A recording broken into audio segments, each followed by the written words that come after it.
जिक्र है, कितनी सी चीजों का हिसाब लेगा, उसका जिक्र है। हजरत अबू इमामा बाहिली रदी अल्लाह तआला अन्हु इस हदीस के रावी हैं। वो कहते हैं अल्लाह के रसूल सल्लल्लाहु अलैहि वसल्लम इरशाद फरमाते हैं कि कल अल्लाह ताला अपने इज्जत की कसम खा के फरमाएगा, मैदान महशर में अल्लाह फरमाएगा मुझे मेरी इज्जत की कसम, आज हर एक जालिम के जुल्म का हिसाब किए बगैर आज वो नहीं रह सकता है, छुटकारा नहीं पा सकता। इसके बाद मेरे आका इरशाद फरमाते हैं कल मैदान महशर में आवाज लगाई जाएगी एक बंदे के बारे में, फला बिन फला कहाँ है, उसका नाम लिया जाएगा, उसके बाप का नाम लिया जाएगा। सुनिए, ए बाबू बैठो बैठो बैठो, हदीस सुन लो, सुनो, फिर जाकर के तो मालूम है तुम क्या करोगे। हदीस सुनिए, हदीस और कुरान जब बयान किया जाए तो उस वक्त उठने का नहीं है, बेअदबी होती है। सुनिए, अगर जरूरत है बहुत ज्यादा तो जरूरत से जा सकते हैं, वरना सुनिए, तवज्जो के साथ सुनिए, ऐसा मौका बार बार नहीं आता।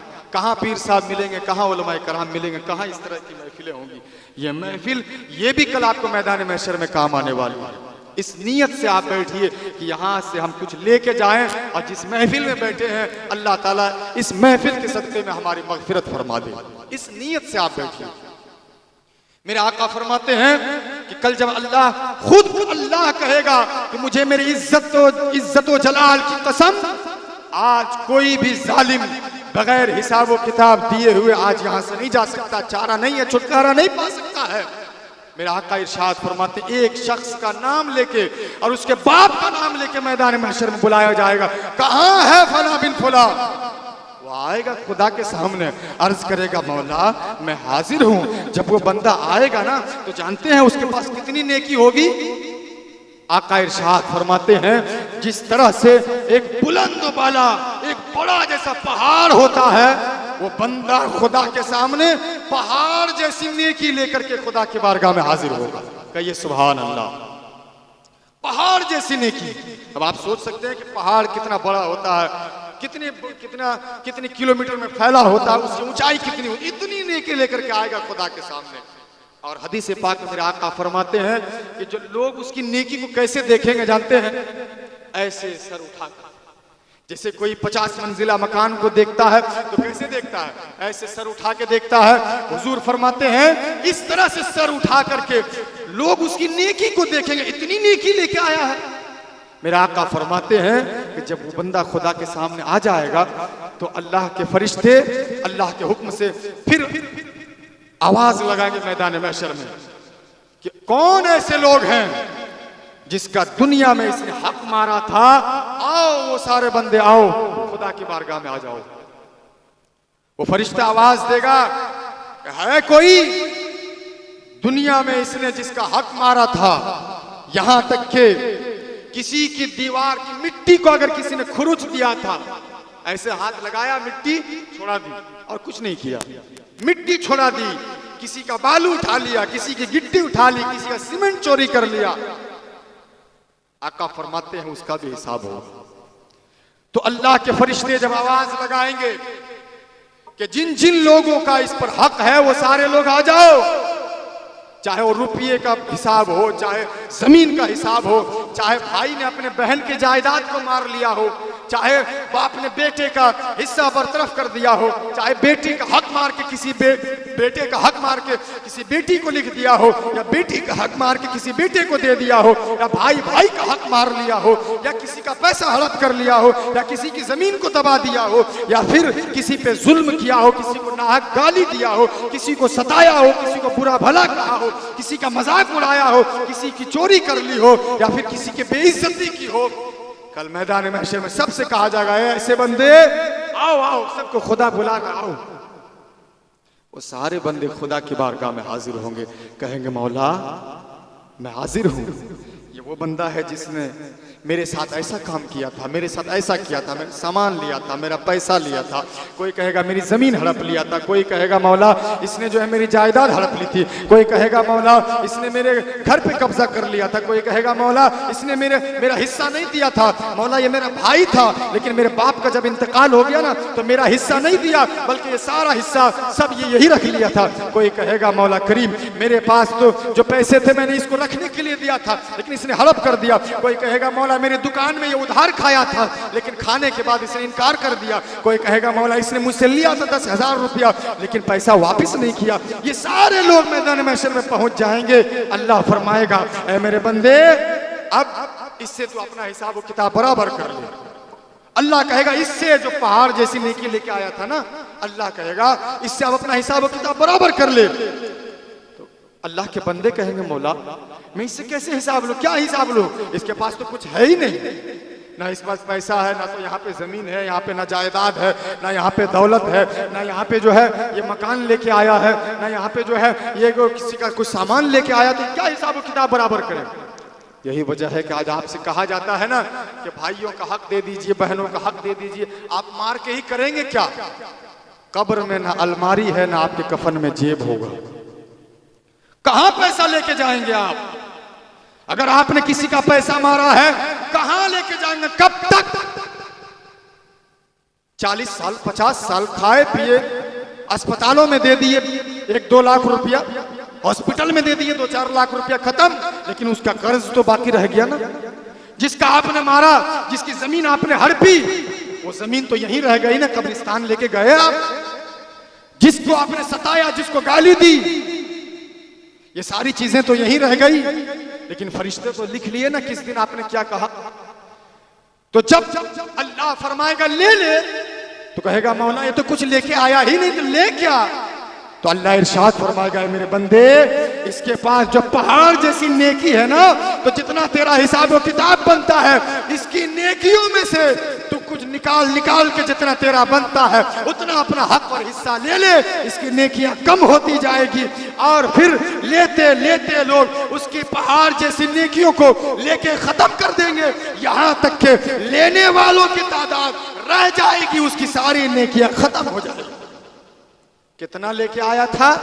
पहाड़ जैसा, और अभी लेने वालों की तादाद बाकी है, नेकियां खत्म हो गई, लोग बचे होंगे। अब खुदा फरमाएगा उन लोगों से मेरे बंदे तू क्यों खड़ा है, तू भी ले ले। तो वो बंदा कहेगा मौला जो नेकियां थी वो तो सब लोग लेके खत्म कर गए, अब हम क्या ले, अब तो कुछ है ही नहीं, अब हम क्या ले।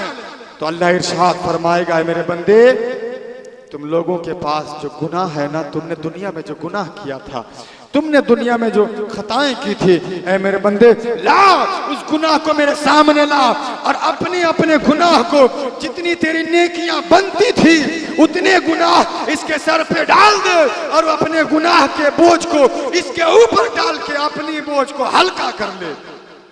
और फिर लोग अपने गुनाह के बोझ को उस बंदे के ऊपर डाल देंगे और अपना बोझ हल्का कर लेंगे।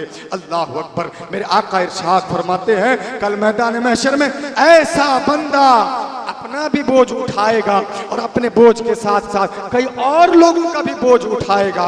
मेरे प्यारे मुसलमानों, यही वो बात थी जो मैं आपको बताना चाहता था कि आपने आज दुनिया में किसी को सताया, किसी को गाली दी, किसी का हड़पा, किसी का दिल दुखाया, किसी को तकलीफ पहुंचाई, ये कब तक 20 साल 30 साल 40 साल 50 साल तक, इसके आगे आप कुछ नहीं कर सकते। मरते वक्त आपको कुछ भी नहीं आप किसी का कुछ कर सकते हैं। जब मौत का फरिश्ता आ जाएगा आपके पास, आंखें आपके पास होगी, जिस्म आपके पास होगा, पैर आपके पास होगा, लेकिन कुछ काम करने वाला नहीं है। आखिरी वक्त होगा तो सिर्फ आप आंख से देख रहे होंगे, ये बाप है, ये भाई है, ये माँ है, ये चचा है। ना आप अपने हाथ से खा सकेंगे, ना कुछ बोल सकेंगे, ना किसी को कुछ कर सकेंगे, ना दे सकेंगे, ना ले सकेंगे, कोई काम नहीं आने वाला है। आखिर में आपकी मौत हो जाएगी, लोग जल्दी से घर से बाहर निकाल देंगे। जो बंगला, जो मार्बल, जो टाइल्स का घर था, लोग आपके बाप, आपके बेटे, आपके चचा, आपके भाई वही कहेंगे जल्दी निकाल इसको घर से बाहर, और बाहर निकाल करके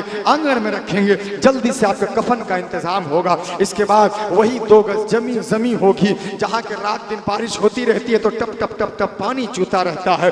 कोई देखने वाला नहीं, कोई झांकने वाला नहीं, ना एक बल्ब होगा, ना एक मरकरी, ना कोई लाइट होगी, ना कोई देखने वाला जाएगा, ना कोई कंबल, ना कोई बिस्तर, ना कोई जो है ओढ़ना, ना कोई बिछोना होगा। ऐसी जगह पे जाकर के लोग आपको दफन करके चले आए। जाएंगे। मेरे भाई फिर वो जुल्म करने से क्या फ़ायदा। मेरे भाई फिर आप जो वक्त यहाँ वहाँ देख गुजार रहे हैं, जो अल्लाह ने ज़िंदगी दी थी ताकि आप इस ज़िंदगी को कामयाब बनाएं, ताकि आप इस ज़िंदगी में किसी लायक बने, ताकि आप इस ज़िंदगी को एक खूबसूरत और अल्लाह के बारगाह में ज़िंदगी को लगाएं। आपने जिस ज़िंदगी को पान पुड़िया में, गुटखा में, खैनी, बीड़ी, सिगरेट में, आपने ताश के पत्तों में, शराब की बोतलों में, माँ बाप को सताने में तो और दूसरों को धोखा देने में, बुजुर्गों को तकलीफ पहुँचाने में और मस्जिदों से दूर रह करके जो ज़िंदगी आपने गुजारी है, बस आपकी ज़िंदगी इतनी है कि वहीं आपकी ज़िंदगी ख़त्म होगी और फिर आपसे पाई पाई का हिसाब लिया जाएगा। जैसे ही आपकी आंखें बंद होगी, सारी बातें, सारी दुनिया के रिश्ते ख़त्म,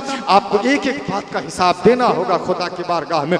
और फिर जो ज़िंदगी वहाँ आपकी शुरू होगी, अल्लाह रब्बुल इज़्ज़त उसी ज़िंदगी के बारे में कहता है, ऐ मेरे बंदो, तुम जब किसी को याद करते हो, किसी को मोबाइल के ज़रिए से किसी का तज़किरा करके बैठ करके, जो मेरी माँ बहनें इसकी बातें करती हैं, फलाने के बहू की बात, फलाने की बीवी की बात, फलाने के दुल्हन की बात, तो फलाने के अम्मा की बात, फलाने की बेटी की बात, और फिर दूसरे की ग़ीबत, दूसरे की चुगली, दूसरे की शिकायत, दूसरे के घर की बातें क्या करती है। मेरी माँ बहन, आप भी कान खोल करके सुन लीजिए, आप जिसके बारे में बातें कर रहे हैं उसको ना आपके बात की खबर है, ना ही उसको आपकी बातों का पता है। और मेरे नौजवान, मेरे बुजुर्ग, जिस कॉमेडी सीरियल को देख करके, जिस टीवियों में, जिस गाने पे, जिस मोबाइलों पे बैठ करके, चौक चौराहे पे जिस ताश पत्तों के जरिए से और जिस सिनेमा और जिस मंजर, गलत मंजर को देख करके आप वक्त गुजार रहे हैं, ना आपके बारे में वो एक मिनट के लिए सोचता है, ना आपके बारे में वो कभी सोचने की कोशिश करता है, ना ही आपको वो जानता है, ना ही आपको पहचानता है। सिर्फ उसने मोबाइल पे अपना व्यूअर्स बढ़ाने के लिए,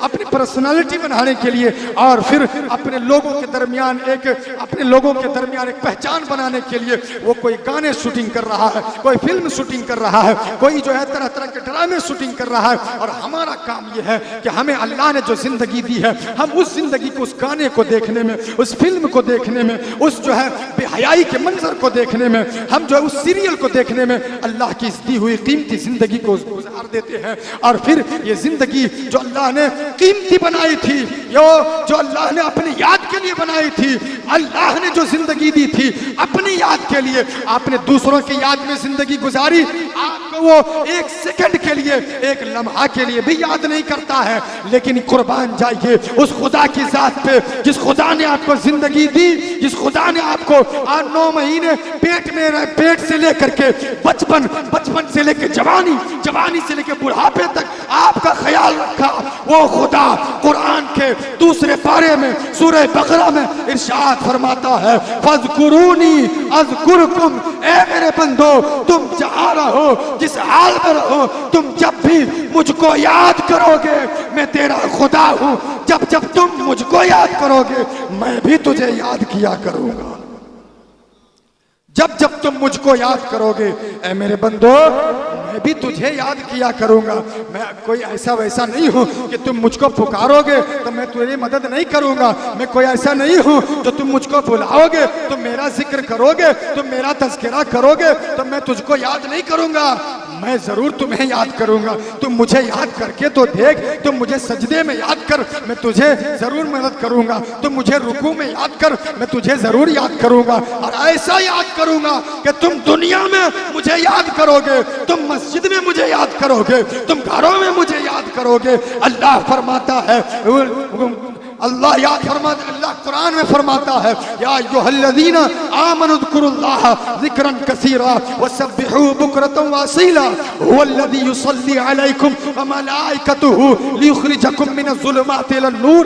अल्लाह वो है, जब बंदा खुदा को याद करता है, अल्लाह फरमाता है, हुवल्लज़ी युसल्ली अलैकुम, हुवल्लज़ी युसल्ली अलैकुम, वो खुदा जिसको आप याद करते हो, वो अल्लाह तुम्हारे ऊपर रहमत नाजिल फरमाया करता है। वो खुदा तुम्हारे ऊपर बरकत नाजिल फरमाया करता है। और सिर्फ वो खुदा नहीं, बल्कि उस खुदा के साथ साथ वल्लज़ी युसल्ली अलैकुम व मलाइकतुहू, वो खुदा भी रहमत नाजिल फरमाता है और उस खुदा के फरिश्ते भी तुम्हारे ऊपर रहमत नाजिल फरमाया करते हैं।